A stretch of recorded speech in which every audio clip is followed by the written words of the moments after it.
नमस्कार मंडळी. खूप दिवस झाले होते हुलग्याचं कडण खाल्लेलं. मग म्हटलं चला आज बनवूयाच. पण ते आज विचार केला आणि आजच बनवलं असं नाही जमत. पण खायची तर इच्छा झाली होती. मग काय, काल घातले हुलगे भिजायला आणि आज केलं.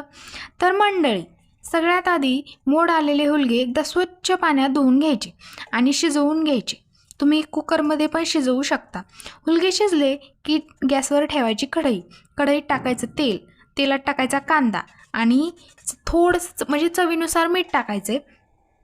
तुम्ही नंतर पण टाकू शकता, पण आधी टाकलं तर कांदा लवकर परततो म्हणून मी आधी टाकलं. तर कांदा परतला की थोडीशी कोथिंबीर टाकायची आणि लाल मिरची पावडर. हे सगळं व्यवस्थित परतलं की शिजवलेले हुलगे पाण्यासोबतच टाकायचे आणि वरून तुम्हाला पाहिजे तेवढं पाणी घालायचं.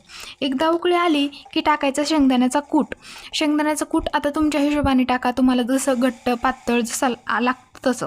तर मस्त 5 ते 7 मिनिटं मंद आचेवर उकळू द्यायचं आणि लास्टला कोथिंबीर टाकायची आणि मग मस्त बाजरीची भाकरी चुरून त्यावर कडण वतून लिंबू पिळून कांद्यासोबत कडणावर ताव मारायचा. तुम्हाला हा व्हिडिओ कसा वाटला ते कमेंट करून नक्की सांगा आणि व्हिडिओला लाईक करा, कमेंट करा, शेअर करा आणि सबस्क्राईब करायला विसरू नका. तुम्हाला हुलग्याला मोड कसे आणायचे हे जर तुम्हाला माहिती पाहिजे असेल तर तुम्ही मला कमेंट बॉक्समध्ये सांगू शकता. मी तुम्हाला ते पण नक्की सांगेन, नक्की त्यावर व्हिडिओ बनवेन. तर चला नवीन व्हिडिओमध्ये भेटू पुन्हा एकदा. व्हिडिओ शेवटपर्यंत पाहिल्याबद्दल थँक्यू, धन्यवाद.